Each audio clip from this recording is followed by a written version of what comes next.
এখনো সকালবেলা তুমি ঘুমাও, এখনো তুমি আল্লাহকে ভুলে আছো, এখনো তোমার কাছে তওবার কথা তোমার চিন্তাতে আসে নাই। তুমি অনেক কিছু হতে পারো, তুমি মুসলমানের কাতারে থাকবা না। তুমি অনেক কিছু হতে পারো, তুমি ইসলামের কাতারে থাকবা না। যারা নামাজ পড়ো না, তুমি টের পাও না, মসজিদের দরজা তোমার জন্য বন্ধ হয়ে যাবে। তুমি মনে রেখে দিও, মসজিদের সাথে তোমার সম্পর্ক তোমার হয় নাই, তুমি জান্নাতের দরজাও তুমি খুলতে পারবা না।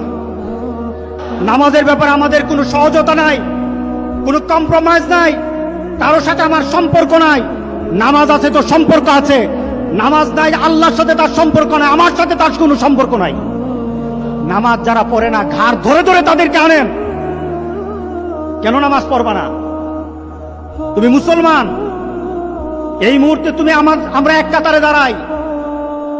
এটা যদি আপনার সন্তান হয়, ধরেন নামাজ পড়তে আসো।